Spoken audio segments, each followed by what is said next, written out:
रखा जब मेरे नबी ने दुनिया में कदम तो पत्थर तक कलिमा पढ़कर मुसलमान हो गए। प्यारे नाजरीन, हजरत आमिना रजी अल्लाह ताला अन्हा फरमाती हैं कि जब मेरा बच्चा मेरे पेट में था तो मुझे बड़ी अजीब अजीब चीजें नजर आती थीं। अगर मैं घर से बाहर निकलती तो एक बादल का साया मेरे ऊपर आ जाता और मुझे धूप बिल्कुल महसूस न होती। अगर मैं पानी भरने के लिए जमजम के कुएं की तरफ जाती तो रास्ते के पेड़ अपनी टहनियां मेरे सामने झुका देते, जैसे मुझे सलाम कर रहे हों। मैं हैरान होती कि ये सब सिर्फ मेरे साथ ही क्यों हो रहा है। जब मैं जमजम के कुएं के पास पहुंचती तो नीचे का पानी अपने आप ऊपर आ जाता और बिल्कुल मंडेल तक भर उठता। फिर मैं अपने हाथों से ही बाल्टी पकड़कर पानी निकाल लेती। मक्का की औरतें मुझे कुएं के पास रोक लेती और जाने न देती। वो कहती, ए आमिना, तुम थोड़ी देर और यहीं खड़ी रहो, वरना तुम्हारे जाने से पानी वापस नीचे चला जाएगा और हमें पानी भरने में बहुत मुश्किल होगी। इसी तरह हजरत आमिना रजी अल्लाह ताला अन्हा फरमाती है कि मैं सुना करती थी कि जब बच्चा पेट में होता है तो मां को बहुत तकलीफें झेलनी पड़ती हैं। कभी हाथ पांव में दर्द, कभी सर दर्द, कभी उल्टी, कभी बुखार और कभी चिड़चिड़ापन। ये सारी बातें सुनकर मैं सोचती कि अजीब है, मुझे तो पूरे 9 महीनों में कोई तकलीफ नहीं हुई। यहां तक कि जब तक मेरा बच्चा पेट में रहा मुझे सर दर्द तक न हुआ। हजरत आमिना को अजीब अजीब ख्वाब भी आते थे। वो फरमाती हैं कि जब मैं रात को सोती तो मुझे ख्वाब आता कि मेरे जिस्म के अंदर से एक नूर निकला है और उसने पूरी दुनिया को रोशन कर दिया है। ये सब देखकर मुझे यकीन हो चुका था कि मेरे पेट में जो बच्चा है वो यकीनन कोई आम इंसान नहीं, पैगंबर हजरत मोहम्मद मुस्तफ़ा सल्लल्लाहु ताला अलैहि वसल्लम जब अपनी मां हजरत आमिना रजी अल्लाह ताला अन्हा के पेट में थे तो एक रोज आपकी दादी ने आपके दादा को इशारे से बुलाया और कहा, क्या आपको मालूम है ये बहू आमिना बहुत महंगा इत्र लगाती है।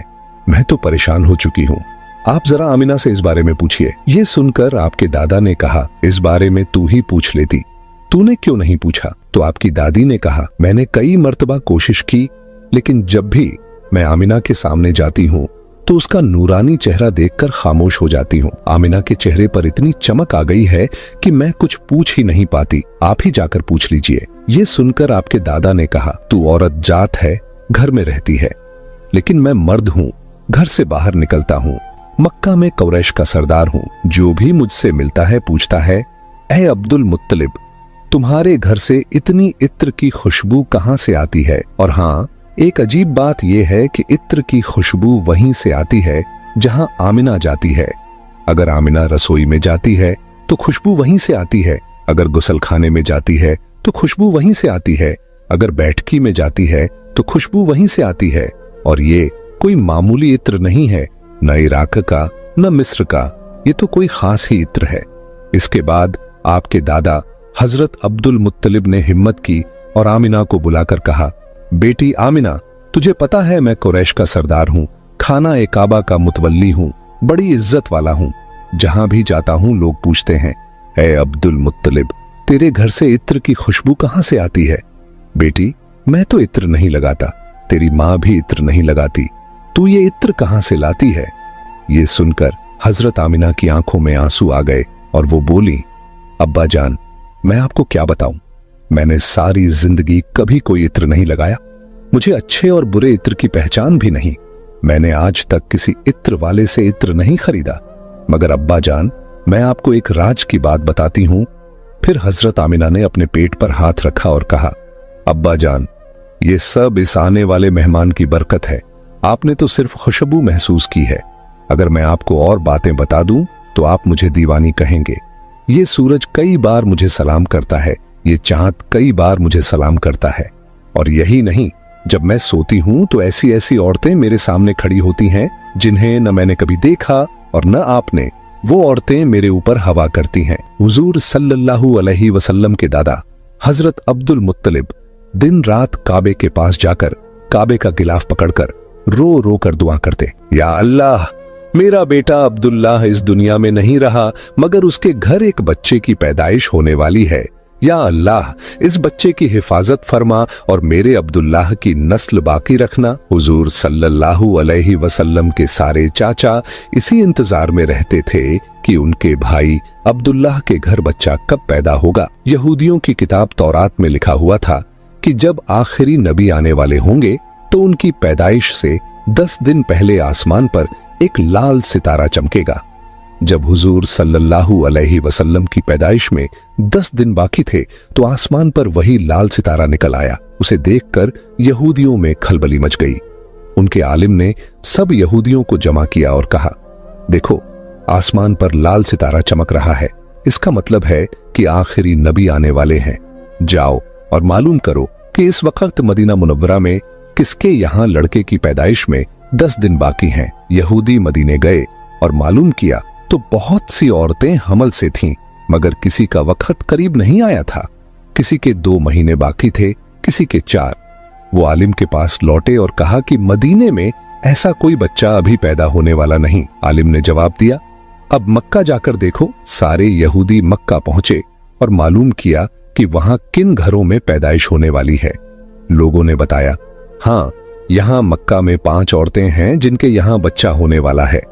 यहूदियों ने कहा, नहीं, हमें ऐसे बच्चे की पैदाइश की खबर चाहिए जिसका बाप पहले ही इंतकाल कर चुका हो। लोगों ने बताया, हाँ, अब्दुल मुत्तलिब का पोता पैदा होने वाला है। इस बच्चे के बाप अब्दुल्लाह कुछ महीने पहले ही दुनिया से चले गए। ये सुनकर यहूदियों की चीखें निकल गईं। वो रोते चिल्लाते अपने आलिम के पास पहुंचे और बोले, हाय अफसोस, आज नबूवत यहूदियों से निकलकर मक्का वालों को मिल गई। वक्त यूं ही गुजरता गया और आखिर वो दिन आया जिसका सबको बेसब्री से इंतजार था, जिसका इंतजार आसमान, जमीन, परिंदे और हर मखलूक कर रही थी। और फिर वो घड़ी आई।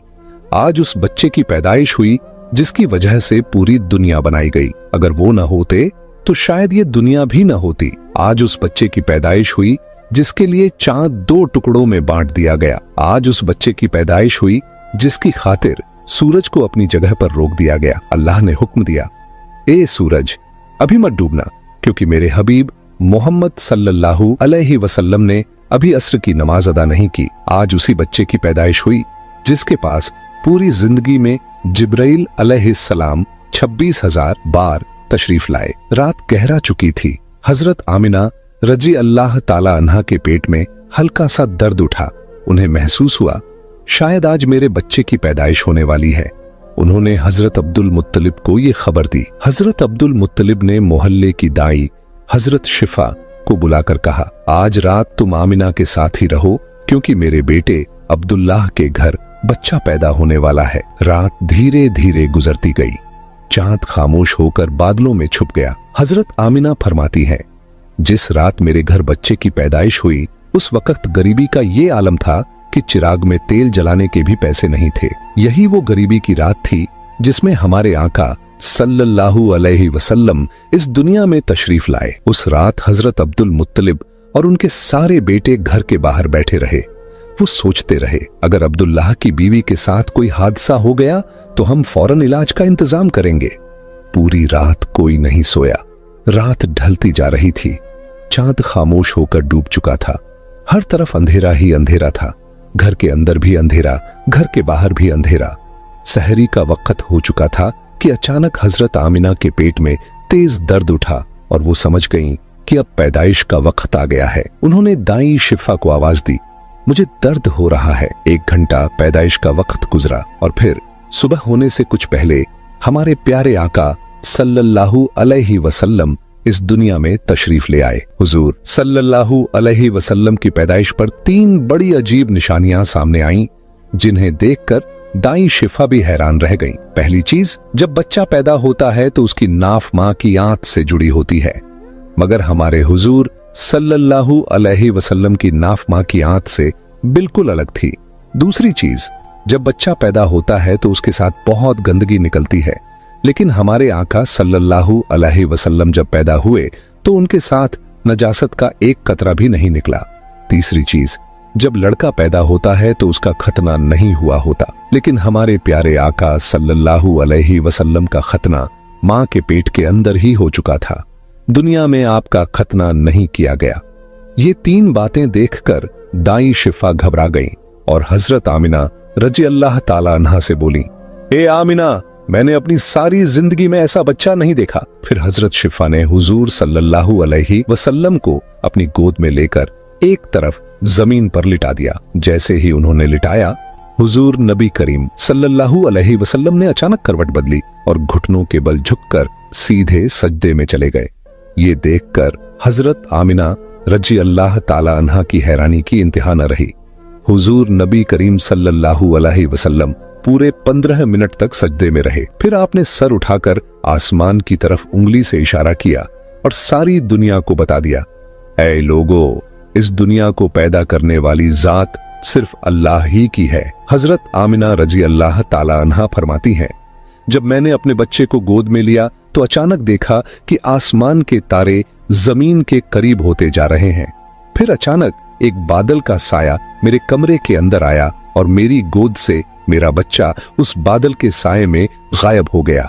उस बादल के अंदर से एक आवाज आई, ए जिब्राइल अलैहिस्सलाम, इस बच्चे को पूरी दुनिया का चक्कर लगवाओ, इसे सारे नबियों की खूबियां अता करो, इसे यूसुफ की खूबसूरती दो, अय्यूब का सब्र दो, इब्राहिम की दोस्ती दो और दाऊद की मीठी जुबान दो। हजरत आमिना रजी अल्लाह ताला अन्हा फरमाती हैं, थोड़ी देर बाद वो बादल का साया हट गया और मैंने देखा कि मेरा बच्चा फिर मेरी गोद में लेटा हुआ था। सुबह होने ही वाली थी कि दाई शिफा बाहर निकलकर हुजूर सल्लल्लाहु अलैहि वसल्लम के दादा हजरत अब्दुल मुत्तलिब को खुशखबरी देने पहुंची।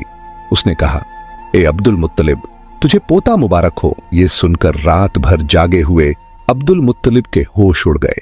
वो इस कदर हैरान थे कि आमिना के घर इतना खूबसूरत बच्चा पैदा हुआ है। सारे चाचा भी अपने भतीजे को देखकर बेहद खुश हुए।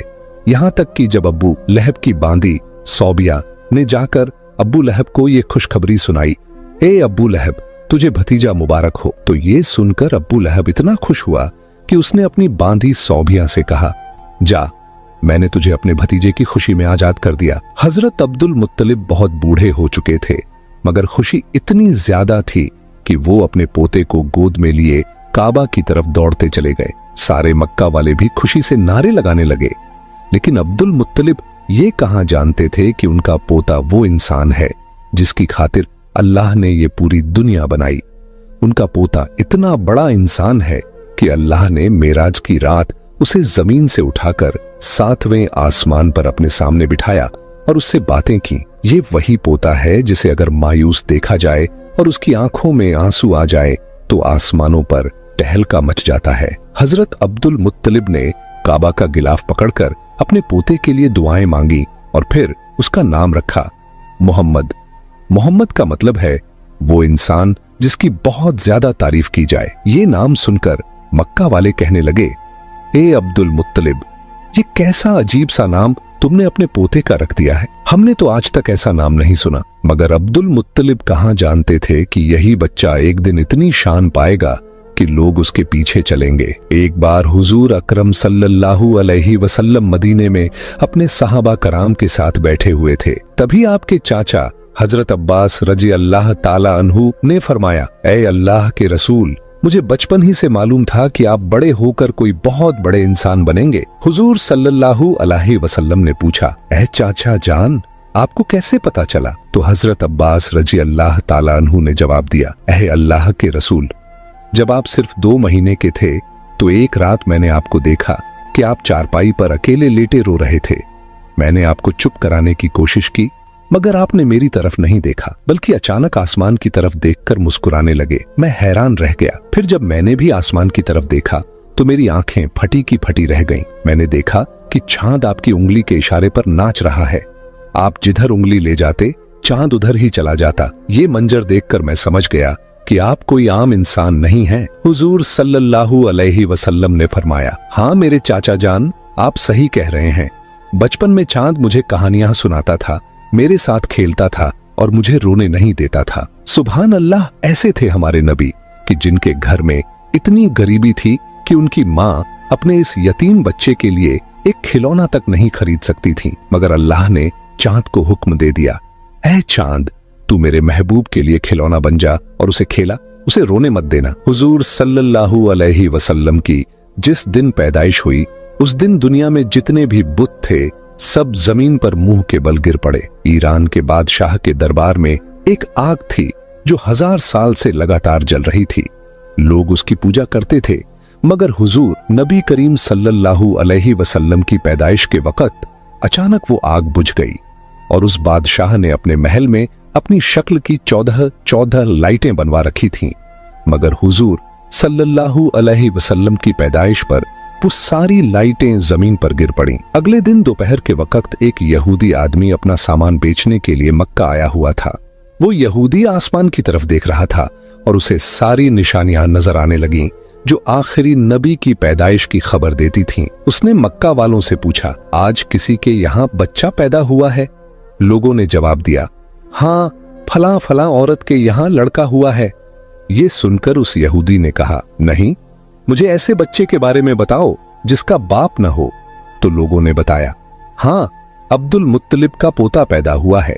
उसके बाप अब्दुल्लाह कुछ महीने पहले ही इंतकाल कर चुके हैं। ये सुनकर यहूदी बोला, मुझे उस बच्चे को दिखाओ, मैं उसे अपनी आंखों से देखना चाहता हूँ। फिर वो यहूदी हजरत आमिना रजी अल्लाह ताला अन्हा के घर पहुंचा। उसने हुजूर सल्लल्लाहु अलैहि वसल्लम को अपनी गोद में लिया। फिर अचानक उसने बच्चे को पलटकर देखा और हुजूर नबी करीम सल्लल्लाहु अलैहि वसल्लम की पीठ की तरफ निगाह डाली। बस उसकी चीखें निकल गईं, क्योंकि हुजूर नबी करीम सल्लल्लाहु अलैहि वसल्लम की पीठ पर नबूवत की मुहर लगी हुई थी। जब उस यहूदी ने नबूवत की ये मुहर देखी तो वो रोने लगा और कहने लगा, हाय अफसोस, आज यहूदियों के हाथ से नबूवत निकल गई। यही अल्लाह का आखिरी रसूल है।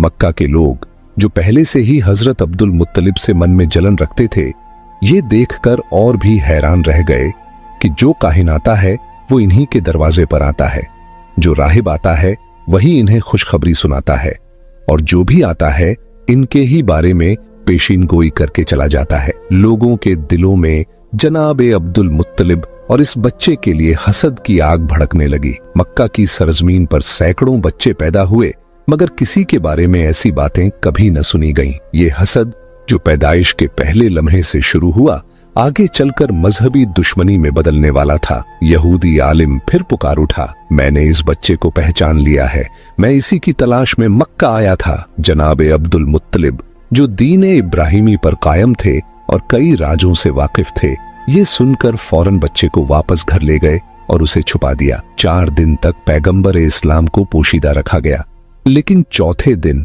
अरब का एक बेहद पढ़ा लिखा और मक्का में इज्जत का मकाम रखने वाला शख्स, जिसका नाम सवाद इब्ने कारिब था। मक्का के लोग जो पहले ही इस खबर से हसद की आग में जल रहे थे, जानते थे कि सवाद इब्ने कारिब का मक्का में एक बेहद इज्जत वाला मुकाम है। अगर उन्होंने इस बच्चे के बारे में कोई बात कह दी या कोई पेशीनगोई कर दी तो अहले मक्का का हसद और भड़क जाएगा। इसीलिए जनाबे अब्दुल मुत्तलिब ने सख्त लहजे में कहा कि मैं अपने पोते को इस वक्त किसी मजमा आम में नहीं ला सकता। लेकिन सवाद इब्ने कारिब की बेचैनी बढ़ती जा रही थी। उन्होंने गुजारिश की, तो कम से कम मुझे उस बच्चे तक पहुंचा दीजिए। जनाबे अब्दुल मुत्तलिब ने कुछ सोचकर कहा, हाँ, ये मुमकिन है, लेकिन मेरे और तुम्हारे अलावा कोई मौजूद नहीं होगा। इस तरह तुम्हारा मकसद भी पूरा हो जाएगा और हसद का मसला भी नहीं उठेगा। चुनांचे वो उन्हें साथ लेकर जनाबे आमिना के मकान में दाखिल हुए। जैसे ही गहवारे के करीब पहुंचे और बच्चे से कपड़ा हटाया तो एक अजीबो गरीब नूर पूरे कमरे में फैल गया। सवाद इब्ने कारिब जो पढ़े लिखे और इल्म वाले शख्स थे, समझ गए कि ये वही अलामत है जिसकी खबर किताबों में है, आखिरी जमाने का इशारा। वो बेइख्तियार झुक गए और उस बच्चे के कदमों को बोसा दे दिया। फिर जनाब अब्दुल मुत्तलिब से मुखातिब होकर कहा, आप गवाह रहिएगा, मैं इस बच्चे पर अभी से ईमान ला रहा हूँ। मुझे मालूम है कि मैं उस वक्त तक जिंदा नहीं रहूंगा जब ये बच्चा ऐलान रिसालत करेगा, मगर मैं आज ही गवाही देता हूँ कि ये अल्लाह का आखिरी रसूल है। इस तरह बनु हाशिम के घर वालों के अलावा पैगंबर इस्लाम की पैदाइश के बाद सबसे पहले ईमान लाने वाले शख्स सवाद इब्ने कारिब साबित हुए। ये वाकया हुजूर अकरम सल्लल्लाहु अलैहि वसल्लम की पैदाइश के चौथे दिन का है। फिर 7वें दिन हजरत अब्दुल मुत्तलिब ने अपने पोते का अकीका किया और पूरे मक्का के लोगों को दावत अकीका में बुलाया। लेकिन उस वक्त से ही कुछ लोग हजरत अब्दुल मुत्तलिब के दुश्मन बन चुके थे और दिल ही दिल में सोच रहे थे कि अगर ये बच्चा बड़ा हो गया और इसने ऐलान नुबुव्वत कर दिया तो हमारे लिए तो बस तबाही ही तबाही है। इन हालात में रब करीम की मसलहत यही थी कि पैगंबर इस्लाम को कुछ अरसा मक्का की सरजमीन से ओझल रखा गया, ताकि अगर उनके दुश्मन तलाश में यहां तक पहुंचे भी तो नाकाम होकर वापस लौट जाएं। मगर दूसरी तरफ दुश्मनों का गिरोह लगातार हुजूर अकरम की तलाश में लगा हुआ था। हजरत अब्दुल मुत्तलिब जो दीन इब्राहिमी पर कायम थे और अपने वालिद जनाब हाशिम से कुछ ऐसे राज नबूवत भी हासिल कर चुके थे, उनमें से एक ये भी था कि इस बच्चे के दुश्मन बहुत ज्यादा होंगे, इसीलिए उन्हें हर हाल में इस बच्चे की हिफाजत करनी थी। यही वजह थी कि हजरत अब्दुल मुत्तलिब पैगंबर इस्लाम को मक्का से किसी और जगह मुंतकिल करना चाहते थे, खास तौर पर जब उन्हें मालूम हुआ कि अक्सर यहूदियों के काफिले मक्का आकर हालात का जायजा लेकर चले जाते हैं। अब सवाल उठता है कि ये यहूदी बार बार क्यों आ रहे थे? तो इसका जवाब ये है कि बहुत अरसा पहले से ही यहूदी पैगंबर इस्लाम की विलादत को रोकने की फिक्र में थे। अब्दे मुनाफ पर हमला हुआ, जनाब हाशिम पर हमला हुआ, जनाब अब्दुल मुत्तलिब पर हमला हुआ और यहां तक कि जनाब अब्दुल्लाह पर भी हमला हुआ। रिवायत में आता है कि जब जनाब अब्दुल्लाह की जवानी का जमाना आया तो यहूदियों की सारी साजिशों का मरकज यही था कि किसी तरह उन्हें कत्ल कर दिया जाए ताकि विलादत रसूल रुक जाए। यहूदी ये पहचान चुके थे कि जनाब अब्दुल्लाह ही पैगंबर इस्लाम के वालिद हैं। जनाब अब्दुल्लाह की शादी जनाब आमिना से हो गई। अब शादी के बाद यहूदी और परेशान हो गए कि अब क्या किया जाए, किसी न किसी तरीके से विलादत का सिलसिला रोकना है। इत्तेफाक से उन्हें एक मौका मिल गया। जनाब अब्दुल्लाह किसी काम के सिलसिले में मदीना गए और मदीना यहूदियों का गढ़ था। रिवायत के मुताबिक मदीना में जनाब अब्दुल्लाह पर हमला किया गया और जहर देकर उन्हें शहीद कर दिया गया। अब यहूदियों को एक इत्मीनान तो हो गया कि पैगंबर इस्लाम के वालिद तो शहीद हो चुके हैं, बस एक बात की तस्दीक करना बाकी थी कि पहले ये पक्का कर लिया जाए कि जनाब अब्दुल्लाह के यहां कोई औलाद है या नहीं। अगर मालूम हो जाए कि वो बेऔलाद थे तो चैन की सांस लेकर अपने घर लौट जाए, लेकिन अगर पता चले कि उनके यहां कोई औलाद है तो फिर उसके कत्ल का इंतजाम किया जाए। यही सोचकर यहूदियों का एक गिरोह खास इसी काम के लिए मदीना से मक्का आया। वहां आकर उन्होंने छानबीन की और जब उन्हें ये पता चला कि जनाब अब्दुल्लाह का इंतकाल हो चुका है और उनके यहाँ कोई औलाद नहीं थी तो उन्होंने इत्मीनान का लंबा सांस लिया। फिर बड़े आराम से मदीना लौट गए। मदीने पहुंचकर मदीना से लेकर शाम तक जहां जहां यहूदी फैले हुए थे सबको ये खुशखबरी सुना दी, मुबारक हो, हमारे लिए जो खतरा था वो टल गया है। ये खबर पूरी दुनिया यहूद में फैला दी गई। मदीना से लेकर शाम तक जश्न मनाया गया और यहूदी बड़े मुतमिन हो गए, मगर उन्होंने एक बुनियादी गलती कर दी। ये तो मालूम कर लिया कि जनाब अब्दुल्लाह के इंतकाल के वक्त उनके यहाँ कोई बच्चा मौजूद नहीं था, लेकिन ये सोचना ही भूल गए कि कहीं जनाब आमिना हमला तो नहीं है और कुछ महीनों बाद बच्चा पैदा हो सकता है। इस तरफ उनका ध्यान गया ही नहीं, लिहाजा इत्मीनान से अपने घर लौट गए कि जनाब अब्दुल्लाह के यहाँ कोई औलाद नहीं है। लेकिन जब 12 रबीउल अव्वल को अजीबो गरीब वाकयात पेश आए तो आम लोगों को तो इसकी पूरी खबर न थी, मगर यहूदी उल्मा परेशान हो गए क्योंकि उन्होंने अपनी किताबों में पढ़ा था कि ये सारे वाकयात उसी जमाने में होंगे जब आखिरी रसूल की विलादत होगी। अब वो हैरान थे, ये कैसे हो गया, आखिरी रसूल कैसे पैदा हो गए, जबकि हम तो पूरे यकीन के साथ उनके वालिद को कत्ल कर चुके हैं और ये भी हम जान चुके थे कि उनके यहाँ कोई औलाद नहीं थी, तो फिर ये रसूल कहां से आ गए? उनकी किताब में तो साफ लिखा था कि आखिरी रसूल अब्दुल्लाह के यहाँ पैदा होंगे और उनके साथ अजीबो गरीब निशानियां वाक़े होंगी। अब वो उलझन और हैरत में डूब गए। अब्दुल्लाह के यहाँ तो रसूल पैदा नहीं हुए और अगर किसी और के यहाँ पैदा हुए हैं तो ये हमारी किताब के बिल्कुल बरक्स है। फौरन एक गिरोह तैयार किया गया ताकि मक्का जाकर तहकीक की जाए। जब ये लोग मक्का पहुंचे तो उस वक्त पैगंबर इस्लाम को मक्का से हजरत हलीमा सादिया के मकान में मुंतकिल किया जा चुका था और उनकी पैदाइश को 2 महीने गुजर चुके थे। अब ये यहूदी परेशान होकर तलाश करने लगे कि कौन सा बच्चा ऐसा है जो 2 माह पहले पैदा हुआ हो, मगर कोई भी बच्चा नजर नहीं आ रहा था। किसी से पूछना भी मुमकिन नहीं था क्योंकि मक्का में ये यहूदी 2 बार पहले साजिश कर चुके थे।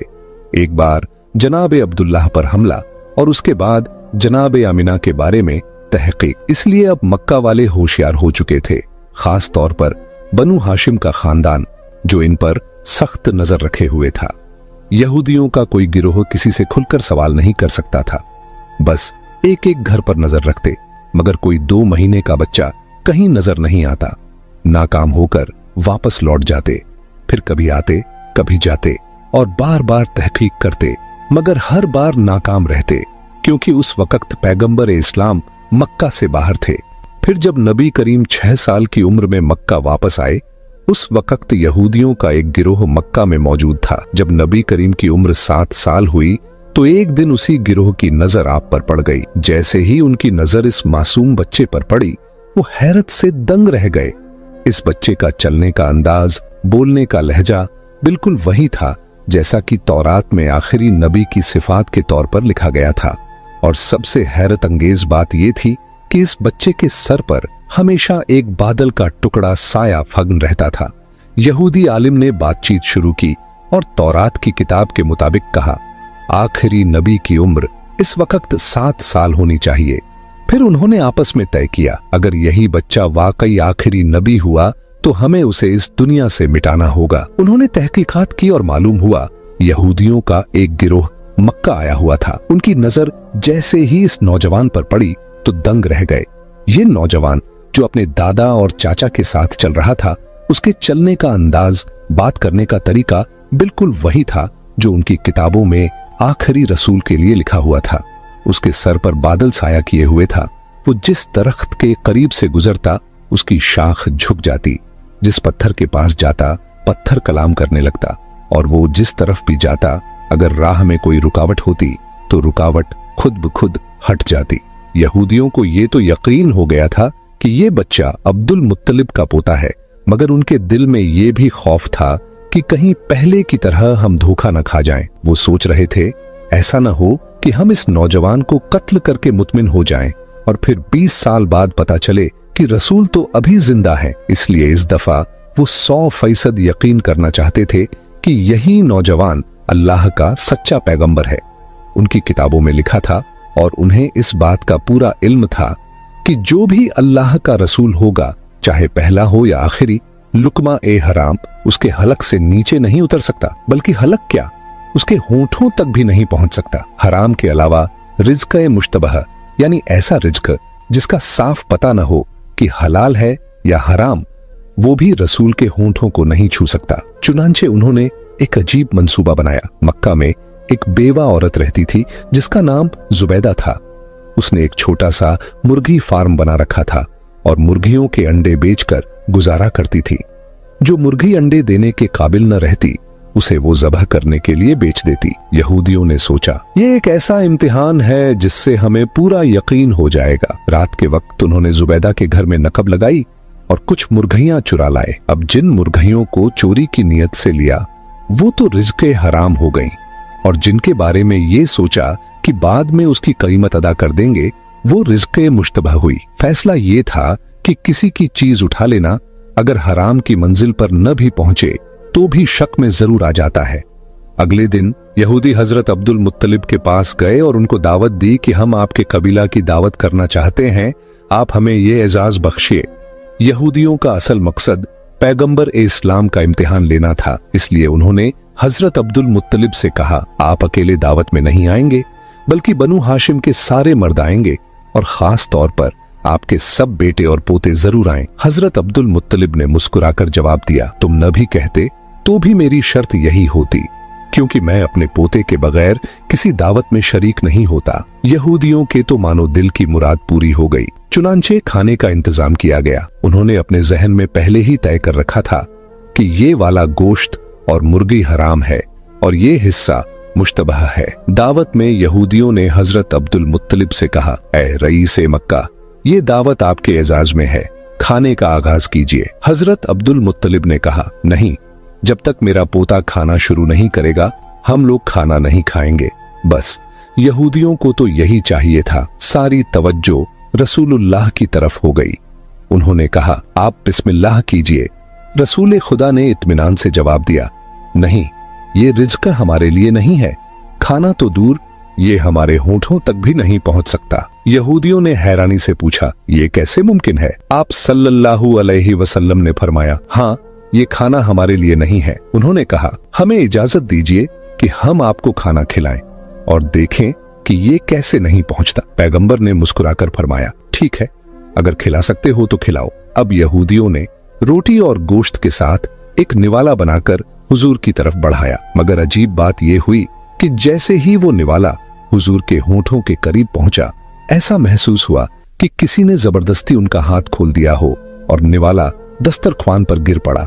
एक बार, 2 बार, यहां तक कि 10 बार कोशिश की गई, मगर निवाला हुजूर के होठों से लग ही नहीं सका। वो करीब पहुंचता, मगर हाथ अपने आप खुल जाता और नीचे गिर जाता। यहूदी ऊपर से तो परेशान नजर आते थे, मगर दिल ही दिल में खुश थे कि आधी अलामत तो पूरी हो गई।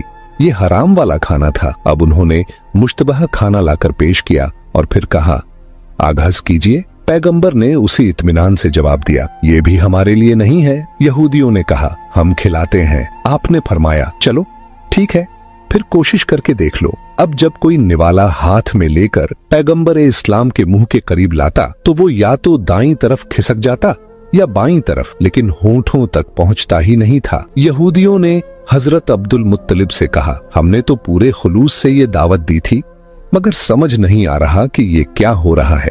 क्या इसमें कोई खुदाई राज है? जनाब अब्दुल मुत्तलिब और पैगंबर इस्लाम दोनों समझ गए कि मामला क्या है, मगर कहने का मौका नहीं था। बनु हाशिम का सारा खानदान अपने घर लौट आया और यहूदियों को यकीन एक कामिल हो गया कि ये रसूल बरहक हैं। चुनांचे इसके बाद एक नए सिलसिले से साजिशें शुरू हो गईं।